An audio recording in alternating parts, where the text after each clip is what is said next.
자, 오늘 말씀의 제목은 예수님의 재판이라는 제목입니다. 예수님의 재판. 우리나라 헌정사상 또 세 번째 탄핵 표결이 이루어졌는데 우리는 역사를 중간을 지금 살고 있습니다.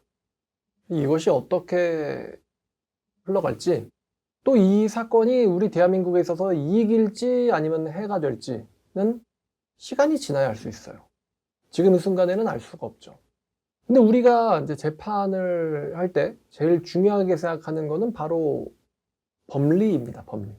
법리에 맞아야 되죠. 법리가 대중의 생각과 맞을 수도 있고 대중의 생각과 법리가 틀릴 수도 있습니다. 재판을 할 때는 가장 중요한 게 법인데, 이 사람이 법적으로 죄를 저질렀느냐 아니면 죄가 없느냐, 이것을 가지고 기소를 하고 재판을 하죠.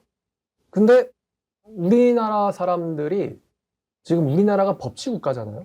법대로 해! 법치국가인데 사실 아직 법치에 대한 이해도가 국민들이 충분히 있는 것 같진 않아요. 보면 이게 좀 안타까운 상황이거든요. 이게 어느 쪽을 지지를 법리를 가지고 생각을 하는 게 아니라 그냥 목소리 크면 이긴다, 밀어붙이면 이긴다, 소위 떼법이라고 그러죠. 이런 식의 이제 사고 방식들이 아직도 국민들한테 많이 있는 것 같습니다. 법에 대해서 또 재판에 대해서 생각을 하다 보니까 세기의 가장 최악의 재판이 뭘까요? 그렇죠. 최악의 재판이 바로 이 예수님의 십자가. 자, 오늘 말씀을 통해서 예수님의 재판 상황으로 저와 같이 여행을 가시죠. 자, 마가복음 14장입니다. 14장 55절부터 보겠습니다. 자, 사람들이 예수님을 잡아왔습니다. 대제사장들과 온 공회가 예수를 죽이려고 그를 칠 증거를 찾되 얻지 못하되. 자, 여기서부터 지금 벌써 잘못됐어요. 뭐냐면은 지금 예수를 죽이려고는 이제 사형을 시키기 위해서란 뜻이잖아요. 사형을 시키려면 뭐가 있어야 됩니까? 사형당할 만한 뭐가 있어야 돼요? 죄가 있어야 되죠. 근데 지금 죽이려고가 먼저 나왔고 증거를 나중에 찾기 시작합니다. 웃기죠? 사형에 해당하는 죄를 저질러서 체포를 한 게 아니고 일단 체포부터 해놓고 그 다음부터 증거를 찾기 시작하는 거죠. 이런 재판이 어디 있습니까? 자, 그러면 이는 예수를 쳐서 거짓 증언하는 자가 많았대요. 거짓 증인이 많았습니다. 그런데 그 증인들이 서로 일치하지 못했다라고 합니다. 그 사사로운 증인, 거짓 증인들은 다 이제 빼고 결정적인 거짓 증인이 이제 이거예요. 어떤 사람들이 일어나 예수를 쳐서 거짓 증언하여 이르되 우리가 그의 말을 들으니 손으로 지은 이 성전을 내가 헐고 손으로 짓지 아니한 다른 성전을 4일 동안에 지으리라 하더라도 이 증언도 서로 일치하지 않았다라고 합니다. 대제사장들과 장로들이 성전 모독죄를 예수님한테 씌우려고 했는데 이 증거도 일치하지 않았어요. 서로가. 어떻게 혼자서 성전을 허물겠습니까? 그렇죠? 내가 이 성전을 헐겠다, 해보시지, 그렇게 말을 하셨을 리가 없죠. 우리가 책갈피를 마가복음 14장을 해놓고 요한복음을 가면 요한복음 2장 19절, 이 이야기는 요한복음에 나오는 이야기입니다. 자, 2장 19절을 보니까 예수께서 대답하여 이르시되 너희가 이 성전을 헐라 내가 사흘 동안에 일으키리라. 예수님은 내가 헐고 사흘 안에 일으키겠다라고 말씀하신 적이 없어요. 너희가 헐라 그리하면 내가 일으키리라 라고 말씀하셨죠. 그러니까 내가 헐겠다, 내가 부셔버릴 거야, 내가 폭파시키겠어. 예수님이 이런 테러 폭발 모의를 하신 적이 없다는 것이죠. 자신이 헌다고 하신 적이 없어요. 자, 다시 마가복음으로 돌아가서 이 대제사장들과 장로들이요, 드디어 이제 예수님에게 어거지로 죄를 씌우기 시작했습니다. 대제사장 가운데 일어서서 예수에게 물어 이르되 너는 아무 대답도 없느냐? 이 사람들이 너를 치는 증거가 어떠하냐 하는데 침묵하고 아무 대답도 아니하시거늘. 그러니까 체포를 했는데 사형을 시켜야 되는데 사형에 해당하는 죄가 증거가 없기 때문에 대제사장이 마음이 조급해진 거예요. 자, 그래서 어거지로 이제 죄를 씌우기 시작했는데 마태복음 26장 62절 가겠습니다. 여기서도 지금 나오고 있죠. 거짓 증인이 뭐 어떤 증거도 내놓질 못하니까 62절에 대제사장이 일어서서 예수께 묻되 아무 대답도 없느냐? 이 사람들이 너를 치는 증거가 어떠하냐 하되. 거짓 증인의 말로만은 예수님을 도무지 사용시킬 건덕지를 못 찾아내니까 이제 예수님 자체를 쪼기 시작한 거예요. 예수께서 침묵하시거늘 대제사장이 이르되 내가 너로 살아계신 하나님께 맹세하게 하노니 네가 하나님의 아들 그리스도인지 우리에게 말하라. 예수께서 이르시되 네가 말하노라. 그러나 내가 너에게 이르노니 이후에 인자가 권능의 우편에 앉아 있는 것과 하늘 구름을 타고 오는 것을 너희가 보리라 하니 예수님께서 스스로 증거를 주셨어요. 이에 대제사장이 자기 옷을 찢으며 이르되 그가 신성모독하는 말을 하였으니 어찌 더 증인을 요구하리요. 보라 너희가 지금 신성모독하는 말을 들었도다. 너희 생각은 어떠하냐? 대답하여 이르되 그는 사형에 당하니라 하고. 그러니까 지금 예수님을 체포해놓고도 증거를 얻지 못하니까 예수님을 쪼아서 예수님의 입에서 자백을 받아내놓고 이걸 가지고 이제 사형을 시키겠다라고 하는 격이죠. 현장에서 수집한 증거를 가지고 급하게 수집을 했죠. 재판을 하다가 증거를 그때 수집을 한 거예요. 야 이제 보니까 사형이구나. 이렇게 된 것이죠. 근데 문제가 생겼습니다. 뭐냐면 율법으로는 하나님의 아들이라는 죄명을 씌웠는데 하나님의 아들이라는 죄명을 씌운다고 해서 그게 로마법으로도 처형을 할 수 있는 건 아니었어요. 이 당시 이스라엘은 로마의 식민지였습니다. 로마의 식민지였기 때문에 이스라엘법으로 단독으로는 사형을 집행할 수가 없었어요. 그래서 예수를 사형시키려면은 로마법에도 사형에 달하는 죄가 저질러졌어야 합니다. 그러니까 자기들끼리 예수를 붙잡아서 예수님의 입에서 하나님의 아들이라는 죄명을 지어놓고는 이것을 빌라도에게 우겼는데 빌라도는 하나님의 아들이라는 죄명으로는 예수를 사형시킬 수 없음을 잘 알고 있었습니다. 예수님 말씀하신 건 내가 하나님의 아들이다 라는 거였죠. 그 유대인들은 허겁지겁 예수의 죄명을요 유대인의 왕이라고 바꿉니다. 예수님은 자기 입으로는 내가 유대인의 왕이다라고 말씀하시진 않았어요. 여기까지는. 하나님의 아들이라는 죄명으로 로마법으로 사형시킬 수는 없단 말이죠. 그래서 유대인들은 허겁지겁 예수의 죄명을 유대인의 왕이라고 바꾸고는 반란죄를 뒤집어 씌우려고 했습니다. 반란죄. 33년 4월 3일 금요일 새벽이었습니다. 자, 마태복음 27장 18절입니다. 그때 허겁지겁 죄명을 바꿔버렸어요. 자, 빌라도가 이렇게 생각했어요. 이는 그가 그들의 시기로 예수를 넘겨준 줄 알미더라. 그러니까 빌라도는요, 유대인들이 예수님이 사형에 당하는 잘못을 저질러서 자기한테 끌려온 것이 아니라 시기로 끌려왔다는 것을 빌라도는 잘 알고 있었습니다. 자, 요한복음 18장을 가면 33절입니다. 수많은 사람들이 예수님을 고소를 했어요. 33절. 이에 빌라도가 다시 관정에 들어가 예수를 불러 이르되 네가 유대인의 왕이냐? 예수께서 대답하시되 이는 네가 스스로 하는 말이냐? 다른 사람들이 나에 대하여 네가 하는 말이냐? 빌라도가 대답하되 내가 유대인이냐? 네 나라 사람들이 대제사장들이 너를 내게 넘겼으니 네가 무엇을 하였느냐? 예수께서 대답하시되 내 나라는 이 세상에 속한 것이 아니니라. 만일 내 나라가 이 세상에 속한 것이었더라면 내 종들이 싸워 나를 유대인들에게 넘겨지지 않게 했으리라. 이제 내 나라는 여기에 속한 것이 아니냐.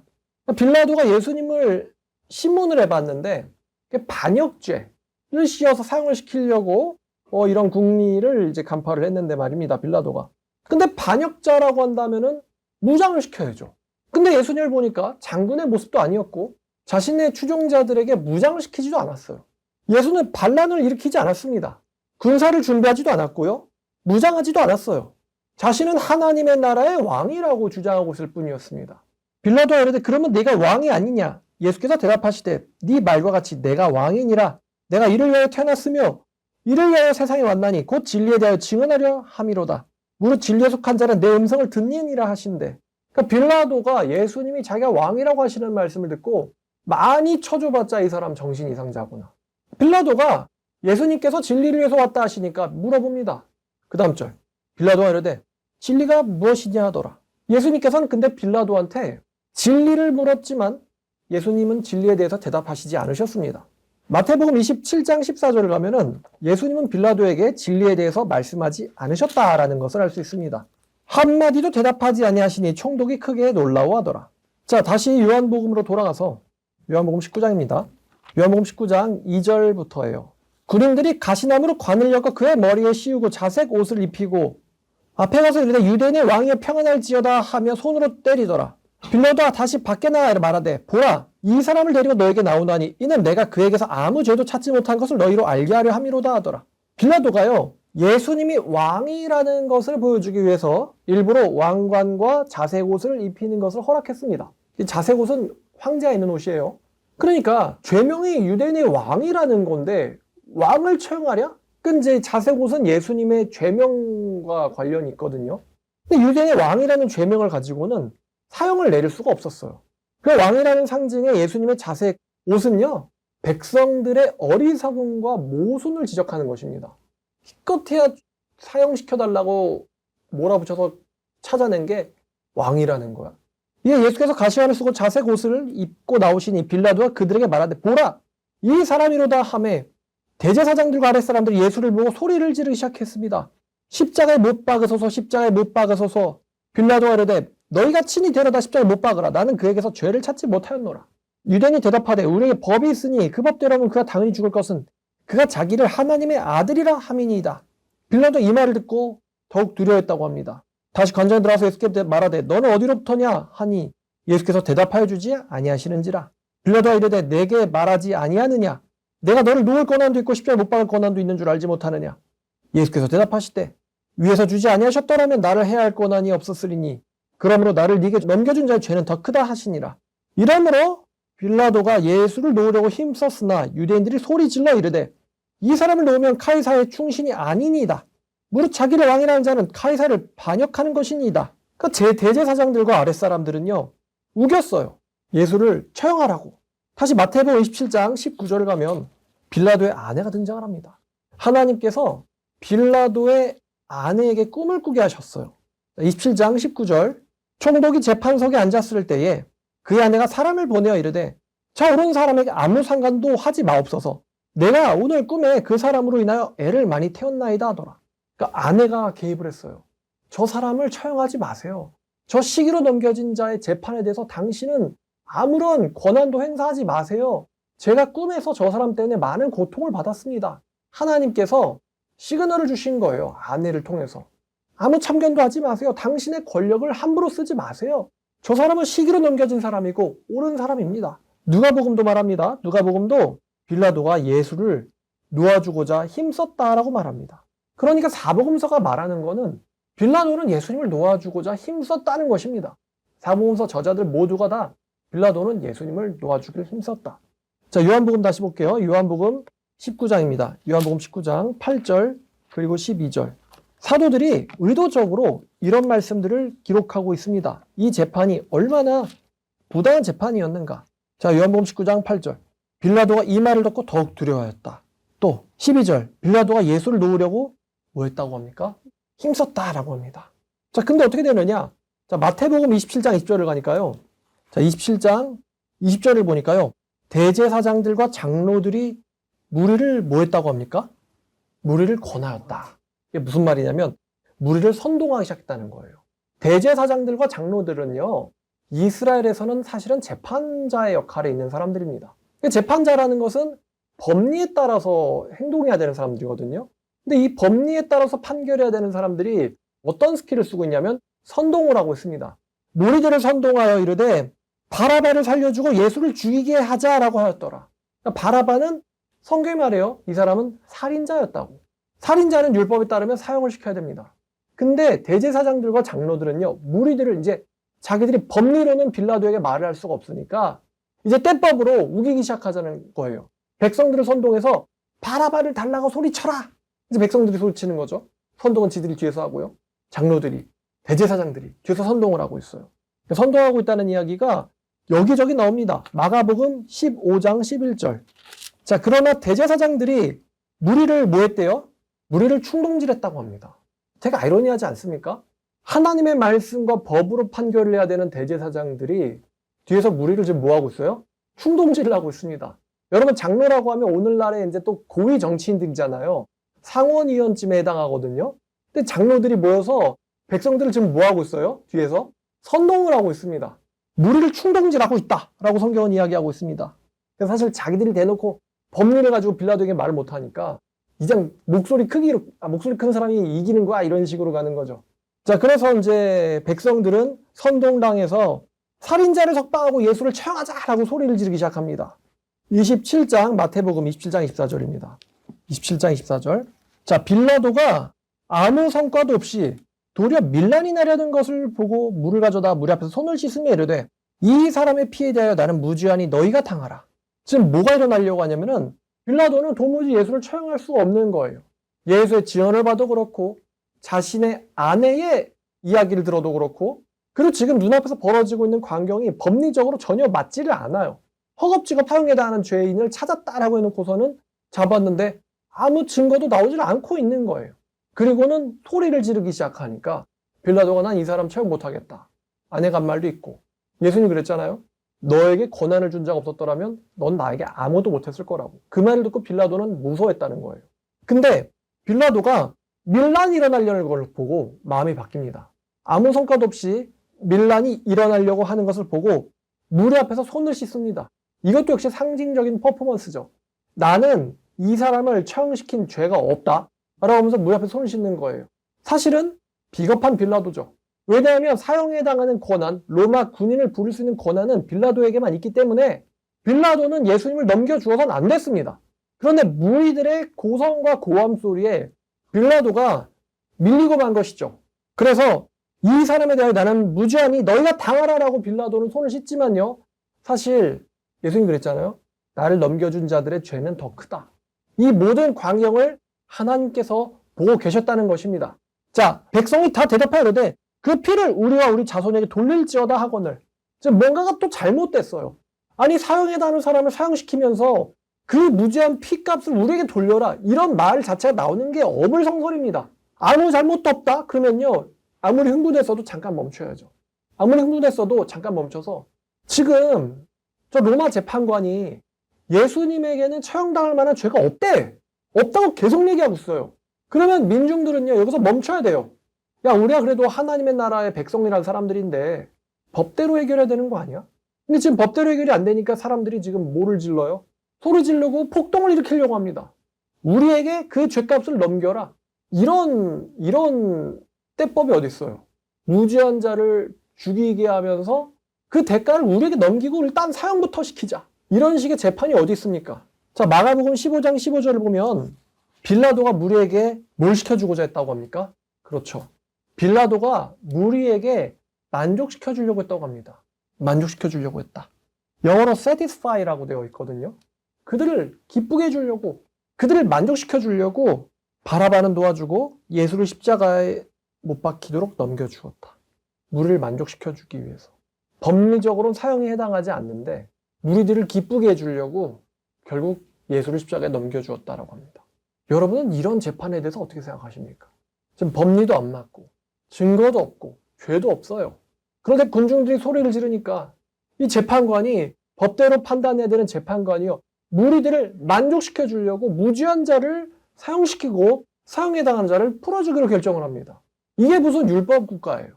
이게 무슨 법치 국가예요. 예수님의 재판이 인류 역사상 최악의 재판입니다. 사형에 당하는 증거가 없이 체포됐어요. 예수님이. 증거도 없이 기소됐어요.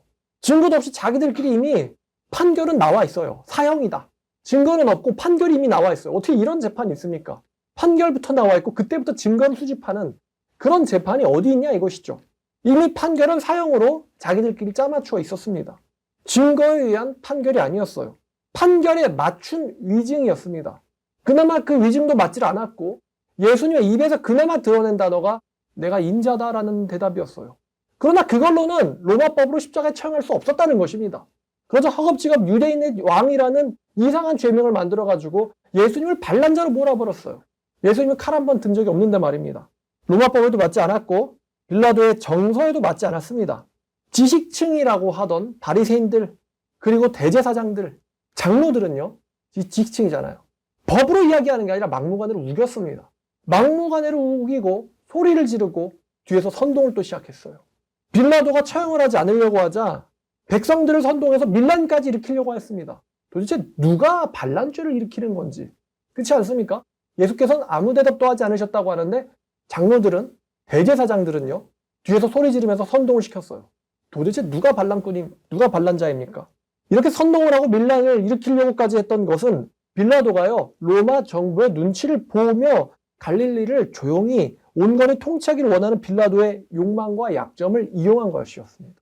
빌라도는 사실 총독으로서의 정치력을 로마 정부에서 시험받고 있었어요.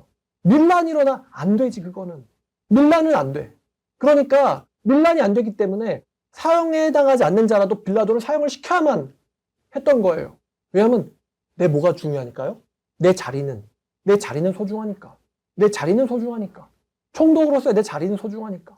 그래서 빌라도는 밀란을 막고 유대인들의 환심을 살려고 마가복음에 따르면 유대인들을 만족시켜주기 위해서, 유대인들을 기쁘게 하기 위해서 엉터리 판결을 내립니다. 십자가에 처형해라.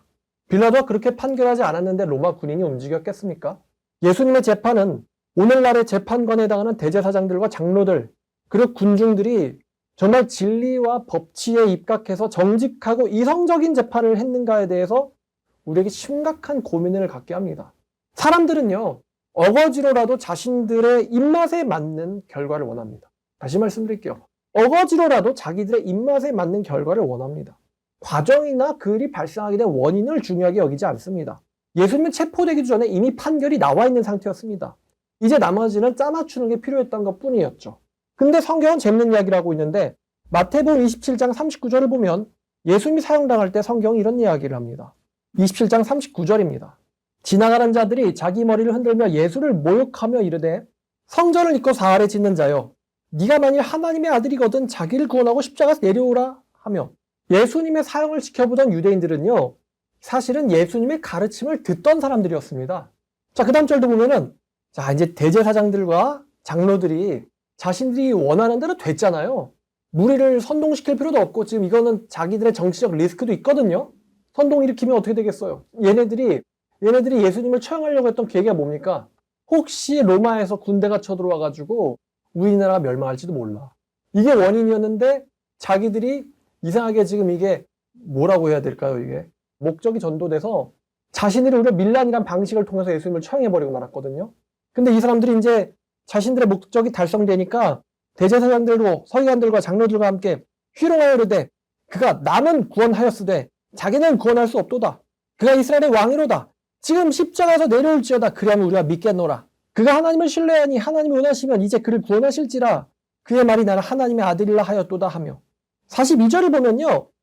대제사장들과 서기관들과 백성들의 장로들은요. 예수님이 구원자라는 것을 알고 있었습니다. 그는 남을 구원하였다. 그는 남을 구원하였다. 그는 남을 구원하였다. 예수님이 구원자라는 걸 알고 있었어요. 지나가는 백성들은 예수님의 제자들이었었고요. 장로들과 대제사장들은 예수님이 구원자라는 걸 알고 있었습니다. 그러면서 이제 희롱하는 것이죠. 요즘 누가복음 강의할 때 언급드리는데 예수님이 이적을 어떻게 일으키지? 예수님이 왜 이적을 일으키실 수 있는 분이지? 예수님이 어떤 권한이 있으신 분일까? 여기에 대해서 바리새인들은 의심하지 않습니다. 궁금해하지 않습니다. 예수님이 병든 자를 고칠 수 있는가에 대해서 바리새인들은 의심하지 않습니다. 예수님 병든 자를 고치십니다. 능력이 나가십니다. 여기에 대해서 바리새인들이 의심하지 않습니다. 바리새인들은 예수님을 죽일 생각만 하고 있습니다. 참으로 희한한 믿음이죠. 저자가 능력을 행하는 자인 건 알고 있지만 저자의 능력이 누구로부터 나왔는가, 저자는 누구인가에 대해서는 고민하지 않는다는 것이죠. 맹인의 눈을 예수님께서 뜨게 하셨을 때도 바리새인들은 예수님이 누구신데 눈을 뜨게 하느냐에 대해서 고민하지 않습니다. 안식일날 신기하게 고치시는가? 이것만 주목해 볼 뿐이죠. 예수님의 가르침을 듣고 다녔고 예수님의 구원의 사역을 보았던 사람들의 결말은요. 예수님을 희롱하고 흉계를 꾸며서 예수를 잡아 죽이는 거였어요. 왜 예수를 따라다니던 사람들이 예수를 잡아 죽이게 됐을까? 이게 참으로 흥미로운 주제입니다. 한때는 예수님을 열렬히 신봉했던 사람들이 아무리 뒤에서 대제사장들과 바리새인들과 장로들이 선동을 했다 해도 마치 전쟁이라도 불사할 것처럼 예수님의 적이 돼가지고 예수님을 죽이라고 소리를 지르기 시작하잖아요. 예수님이 언제 백성들한테 뭔가 잘못하신 게 있습니까? 저 정도 소리를 지르려면 예수님께서 그 백성들의 가족 한 명씩을 다 죽이고 다녔어야 될 것 같아요. 그래야지 저자를 죽이세요! 이렇게 소리를 지르죠. 근데 예수님께서 유대인들의 백성들한테 뭐 잘못하신 게 있습니까? 예수님께서 동네방네 돌아다니시면서 백성들한테 하신 게 뭐예요? 예수님께서 피곤해서 물러가서 쉬실 정도로 백성들이 몰려와가지고 예수님께서 해주신 게 뭐예요? 어루만져주고 병 고쳐주고 옷에 손만 닿아도 능력이 나갔다고 하잖아요. 고침받으려고 예수님을 그냥 우르르 그냥 다 따라다니니까 예수님께서 한적한 곳까지 가셔야 될 정도로, 왜냐면 아픈 사람은 한도 끝도 없잖아요. 예수님 무슨 죄를 저질렀다고 백성들이 마치 예수님을 반드시 죽여야 될 철천지 원수처럼 저렇게 소리를 질러가면서 예수를 죽이라고 외쳤을까? 누가복음 14장 25절을 보면 우리가 이것을 왜 무리들은 갑자기 예수님을 죽이기를 원했는가? 왜 사실은 여러분 생각해 보세요. 선동을 당하는 사람들은 선동을 원하는 사람들의 이해와 맞을까요? 안 맞을까요? 제 생각엔 맞다고 생각합니다. 가만히 있는 사람이요, 갑자기 선동 걸리지 않습니다. 제 생각에 백성들은요, 예수님을 죽이려고 하는 대제사장들과 장로들의 계획에 자기들도 그거를 원하고 같이 탄 거예요. 선동은 단지 어떤 것을 촉발하는 불씨일 뿐이죠. 그들의 마음은 사실은 같았던 거예요. 그럼 왜 백성들은 예수님을 저렇게 싫어하게 된 걸까요? 예수님 무슨 짓을 하셨다고? 누가복음 14장 25절을 보면 예수님에게 수많은 추종자들이 있었다고 합니다. 그죠? 수많은 무리가 예수와 함께 갈새. 예수께서 돌이키사 이르시되 무릇 내게 오는 자가 자기 부모와 처자와 형제와 자매와 더욱이 자기의 목숨까지 미워하지 아니하면 능히 내 제자가 되지 못하고. 여러분 이 말씀 자주 듣잖아요.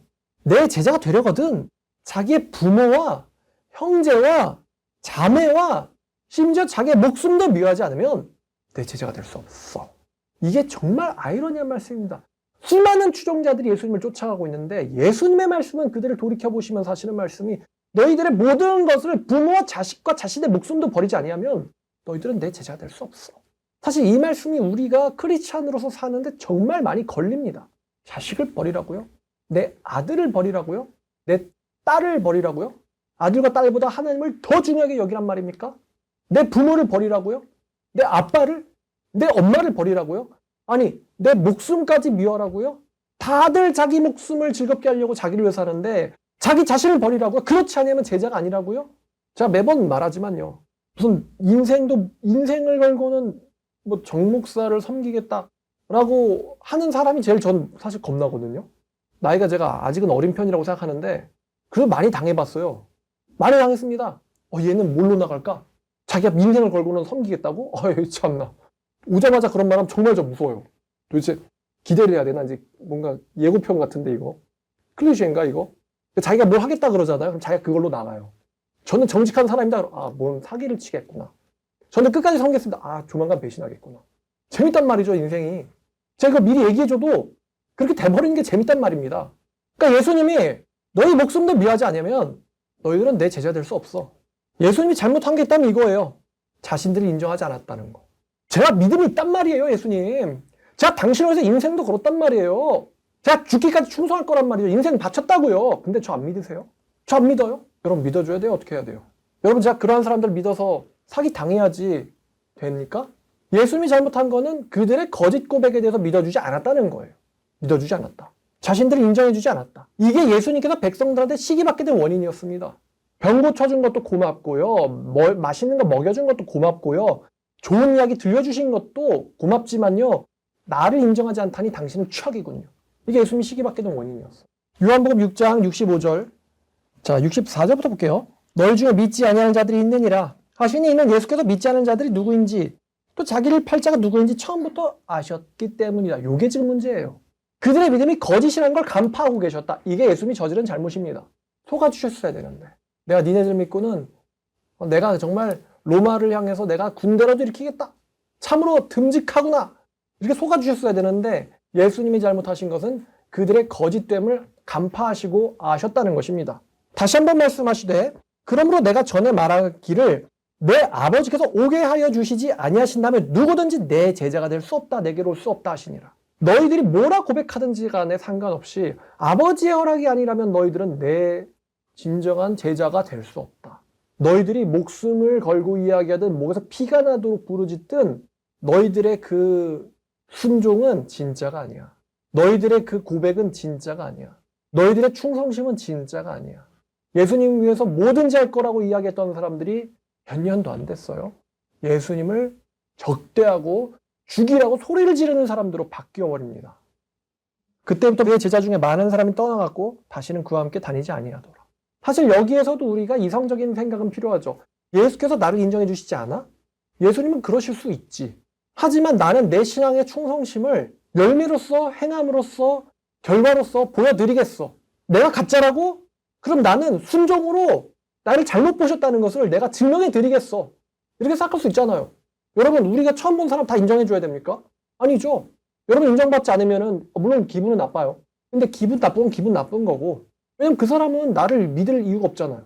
그럼 나는 내가 진짜 백이라는 거, 내가 진짜 백이라는 것을 내 진심과 충성으로 보여주겠어. 요즘 우리에게 그냥 생방송으로 지금 일어나고 있는 일인데 말입니다. 탄핵 표결이 잘 됐다 안 됐다를 떠나서 말이에요. 바로 지난주 일어났던 일이기 때문에 여러분도 아주 생생하게 잘 아실 겁니다. 대통령이 탄핵이 되려면 200명 이상의 국회의원의 찬성이 필요한데 국민의힘이 108명을 갖고 있기 때문에 국민의힘의 도움이 필요한 거예요. 민주당에서 대통령을 탄핵을 시키려면 국민의힘의 도움이 필요한 거예요. 근데 국민의힘은요, 저는 계엄이 잘했다고 말하는 건 절대 아닙니다. 전 지금 좌나 우의 어떤 편을 들어서 얘기하고 싶은 게 아니에요. 근데 국민의힘은 일단 우리들의 여당의 대통령이잖아. 계엄은 잘못했다고 생각해도 일단 자리는 지켜드려야 되는 거 아니야? 라고 처음엔 생각을 했어요. 그랬더니 저번 주에 어떤 일이 일어났죠? 민주당에서 조직적으로 사람들을 선동해서 반대편 쪽 국회의원의 사무실 앞에서 집단 시위를 하고 금조화환을 갖다 보내고 칼을 갖다 보내고 또 상대방 가족의 SNS를 털어가지고 가족에게 협박하고 위협 문자 보내고 보니까 뭐 어떤 국회의원은 문자가 10만 건이 날라왔대요. 전 지금 그게 맞다 틀리다 탄핵을 잘했다 안 했다 이런 이야기하고 싶은 게 아니에요. 저는 그 과정을 이야기하는 겁니다. 우리나라 사람들 중에서 가장 법을 잘한다고 생각하는 사람들이 국회의원 아니겠습니까? 그러니까 법을 만들고 입법을 하죠. 근데 전 이 사람들이 쓰는 방식에 대해서 심각한 이게 정말 민주주의가 맞나? 여러분 누구한테 선거하라고 그 사람 집 앞에 칼 배달하는 게 정상입니까? 야, 너 민주당 지지하지? 야, 너 국민의힘 지지하지? 그리고 그 사람 집 앞에 칼을 갖다 놓는 게 이게 민주주의입니까? 그 사람 집 앞에 금종환 갖다 놓는 게 민주주의입니까? 그 사람 가족들 신상 토론해서 욕하고 얼굴 박제해가지고 이 사람 모쇼 하면서 이게 민주주의냐고요. 탄핵이 잘 된 걸 수도 있어요. 제가 매번 이야기 드리지만 하나님 이용하는 인간들은요, 좌든 우든 누구나 할 것 없이 다 처벌받습니다. 자기가 저지른 대로 되는 거죠. 근데 전 그 과정을 보자는 거예요, 과정을. 현수막 여기다가 뭐 당신도 내란 동조범입니까? 지금 이미 내란죄로 확정 선고를 받았어요? 내란 범죄자입니까? 국민들 가슴에 총뿌리를 겨눴다. 총뿌리를 누가 겨눴어요? 군인이 겨눴어요? 지가 갖다 댔어요. 지가 갖다 대놓고는 국민들의 총뿌리에 뭐 총을 어쩌고 지금 정보들이 다 왜곡되고 조작되고 날조되고 선동하고 있잖아요. 불안해서 못 살겠대요. 여기 팻말들 보면은 불안해서 못 살겠다. 불안해서 못 살겠다. 너무 잘 사는 것 같이 보이는데. 그러면서 지금 국민들이 실시간으로 지금 보고 있는 게 뭐냐면은 사람들의 협박과 선동이 어떻게 국가의 운명을 결정하는 일에 압력이 가해지는가. 전 지금 윤석열 대통령이 의인이다 악인이다 말하지 않고 있습니다. 다만 그 과정에서 사람들이 막 표결을 바꾸잖아요. 우리가 그걸 라이브로 보지 않았습니까? 저는 민주주의 좋아해요. 그게 여러분 저는 사이비가 재서 포교하잖아요. 전 가서 칼 안 놓습니다. 근조환 안 나요. 국화 안 줍니다. 니 뒤졌다 이러면서 안 줍니다. 걔는 포교에 뭐가 있어요? 자유가 있다.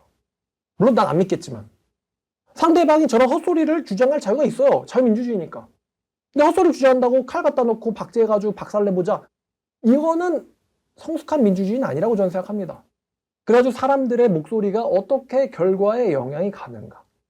이게 전 재밌어요. 야, 21세기인데도 똑같네. 결국에는 법리나 법치 이런 건 중요하지 않고요. 뭐가 이겨요? 사람들의 목소리가 이깁니다. 사람들의 목소리가. 잘못했으면 누구나 벌을 받아야 된다고 생각해요. 대통령이든 아니든. 과연 인간이라는 이 동물, 생물이 이성적인 존재라고 말할 수 있을까요? 예수님이 우리들을 인정하시든 안 하시든 그거 누구의 자유예요? 예수님의 자유죠? 그럼 우리는 예수님이 날 인정 안 해주셔? 하나님이 날 인정 안 해주셔? 그럼 우리 하나님 떠나야 돼요? 아니죠. 예수님이 그러시는데 내가 내 죄를 못 버릴 거래. 내 죄를 못 버릴 놈이래. 그래서 못 믿으시겠대. 그럼 우리가 예수님 재수없네. 이래야 됩니까? 내가 그런 사람일지도 몰라. 괜히 그런 말씀하신 게 아닌 걸 거야. 이러면서 나 자신을 되돌아보고 나 자신을 책망하고 그리고 예수님께서 인정하시도록 나 자신을 바꿔봐야지. 그럼 인정하시겠지. 잘못 보셨다고 인정해 주시겠지. 난 행동으로 내가 의롭다라는 것을 보여드리고 싶어. 그래야지 예수님 나 인정하네? 아, 재수없네. 사형하에 해당한다. 이게 뭐냐고요. 예수님이 자기를 죽여달라고 소리 지르는 그 미친 자들이라고 얘기했죠. 그 사람들을 인정해 주셨어야 됐다는 건가요? 예수님 살아생전에? 사람들이요, 다 똑같은 죄가 걸립니다. 제가 저번에도 말씀드렸지만, 남자들은 그 죄 걸리고, 여자들은 그 죄 걸리고, 젊은이들은 그 죄 걸리고, 부모들은 그 죄 걸리고, 아빠는 이 죄, 엄마는 저 죄, 아들은 저 죄, 딸은 저 죄, 할아버지는 저 죄, 할머니는 저 죄, 다들 걸리는 죄가 있어요. 그리고 저는 지적을 합니다. 그리고 저는 그거를 저에 대해서도 지적을 하죠. 제가 원하는 것은 완벽하자는 이야기가 아니라고 말씀드렸어요. 다만 그런 부분에서 우리가 벗어날 수 있도록 발버둥 치자는 게 제가 하고 싶은 이야기죠. 하나님 앞에 완벽한 사람은 없겠지만 그래도 완벽하다고 인정받을 수 있도록 몸부림은 쳐보자. 내 자신을 치면서. 이게 제가 하고 있는 이야기잖아요. 아니래요, 자기는. 자기는 의인이랍니다. 자기는 의인이래요. 그럼 제가 혹시 생각한 게 저도 사실 틀리길 바라거든요. 제가 틀리길 바래요. 근데 자기는 의인이랍니다 하면서 꼭 교회를 나가요. 행동으로 보여주면 되잖아요. 나를 못 믿겠다고. 그럼 내가 얼마나 성경을 사랑하는지, 내가 얼마나 하나님을 사랑하는지, 내가 얼마나 기도를 진지하게 하는지, 내가 얼마나 영구력에 열정이 있는지, 얼마나 내가 의를 사랑하고 죄를 싫어하고 죄와 맞서 싸우는지 내 삶으로 열매로 보여드리면 되지. 여태까지 제가 그런 사람을 교회에서 나가라고 한 적이 있었나요? 한 번도 없었죠. 자, 결론으로 갈게요. 대제사장 가야바가 왜 예수님을 사형시키려고 했을까? 진짜 이스라엘의 국가 안위를 걱정했을까요? 아니에요. 예수님이 자기 자리 뺐을까 봐. 빌라도가 왜 예수님을 넘겨줬죠? 십자가에 못 박게? 자기 뭐 때문이에요? 자기 자리 지키려고. 자기 아내도 반대했어요. 자기의 양심도 반대했습니다. 자기 이성도 아니라고 생각했어요. 근데 뭘 지키려고? 결국 욕망에 넘어간 거예요, 이성이. 판사는 그러면 안 되는데 판사의 이성이 자기 욕망에 넘어가 버린 거예요. 자, 그럼 어떻게 됐느냐? 자기 자리를 지키고자 예수를 사형시킨 대제사장 가야바가 이제 선동을 했다고 했잖아요. 자리 몇 년 유지했냐? 4년 유지하고 37년에 파면당합니다. 대제사장에서. 그렇게 오래 유지도 못했네요. 그리고 빌라도는 이 사람의 죽음이 진짜 소문이 많은데 전생에 의하면은 로마 정부에 의해서 파면당한 뒤에 자살했다고 합니다. 자기 자리 지키려고 했는데, 그래서 양심에 반하는 판결까지 했는데 결국에는 자리도 날려먹고요, 자살했어요. 전승에 따르면 말이죠. 자, 그리고 엉터리 재판에 대한 죄값을 자기들에게 돌리라고 소리 질렀던 유대인들이 어떻게 됐을까요, 마지막에? 예수님이 돌아가시고 나서 37년이 지난 뒤에 AD 70년 4월 14일 로마군이 예루살렘에 들이닥칩니다. 그리고 예루살렘이 포위돼서 단 3개월 3주 견딥니다. 3개월 3주 4일 견딘 다음에 9월 8일 예루살렘이 뚫려요. 어떻게 됐느냐? 그때 몰살을 당하고 말았는데 몇 명의 사람들이, 몇 퍼센트의 유대인들이 몰살을 당했냐면 그 당시 유대인들의 120만 명 중에서 91%에 해당하는 110만 명이 몰살을 당합니다. 91%의 유대인들이 몰살을 당합니다. 그리고 9만 7천 명이 끌려가서 포로가 됩니다. 99.75%의 유대인들이 예루살렘에서 제거되고 말아요. 99.75%가.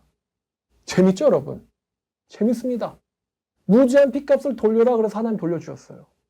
인간들이 얼마나 정말 비성적인지, 나와 하나님 사이에서, 내 죄와 하나님 사이에서 판단을 할 때, 사람 사이에서 나를 놓고 판단을 할 때 얼마나 자기 객관화가 안 되고 사람이 비성적인지 우린 예수님의 재판을 보면서도 알 수가 있습니다. 그게 여전히 우리는 사회에도 있으면 우리가 알 수 있어요. 마지막으로 예레미야가 3장을 보시겠습니다. 예레미야가 3장 52절부터 66절까지. 나의 원수들이 이유 없이 나를 새처럼 사냥하는도다. 그들이 내 생명을 끊으려고 나를 구덩이에 넣고 그 위에 돌을 던지며 물이 내 위로 넘치니 내가 스스로 이르기를 이제는 멸절되었다도다. 여호와여, 내가 심히 깊은 구덩이에서 주의 이름을 불렀나이다. 주께서 나의 음성을 들으셨사오니 이제 나의 탄식과 부르짖음에 주의 귀를 가리지 마옵소서. 내가 주께 아뢰날에 주께서 내게 가까이 하여 이르시되 두려워하지 말라 하셨나이다. 주여, 주께서 내 심령의 원통함을 풀어주셨고 내 생명을 속량하셨나이다. 여호와여, 나의 억울함을 보셨사오니 나를 위하여 원통함을 풀어주시옵소서. 그들이 내게 보복하며 나를 모해함을 주께서 보셨나이다. 여호와여, 그들이 나를 비방하며 나를 모해하는 모든 것, 곧 일어나 나를 치는 자들의 입술에서 나오는 것들과 종일 나를 모해하는 것들을 들으셨나이다. 그들이 앉으나 서나 나를 조롱하여 노래하는 것을 주목하여 보옵소서. 여호와여 주께서 그들의 손이 행한 대로 그들에게 보응하사 그들에게 거만한 마음을 주시고 그들에게 저주를 내리소서.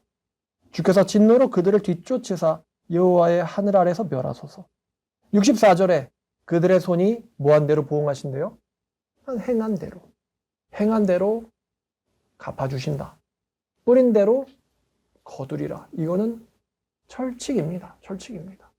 남을 탄핵시킨 자는 자기도 탄핵을 당하고 남을 음모로 기소한 사람은 자기도 기소를 당합니다.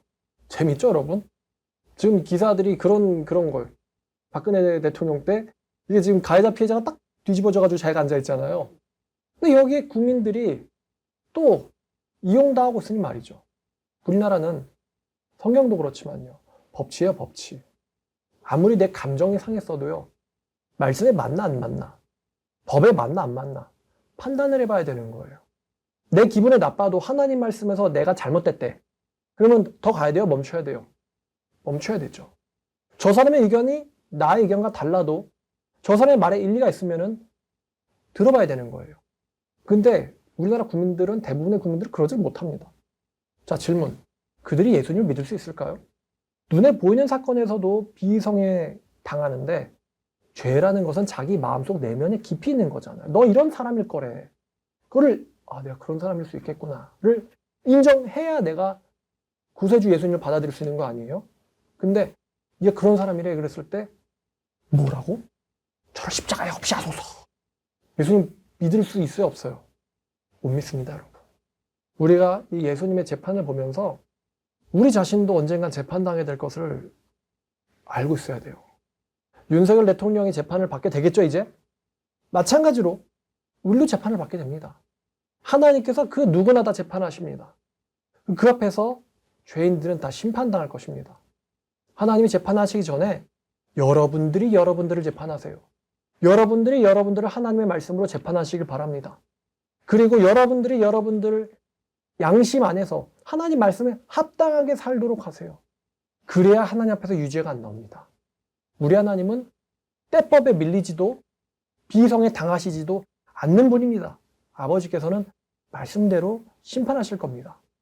자, 오늘 말씀 예수님의 재판이란 제목으로 나눠보았습니다. 기도하도록 하겠습니다. 하나님 감사합니다.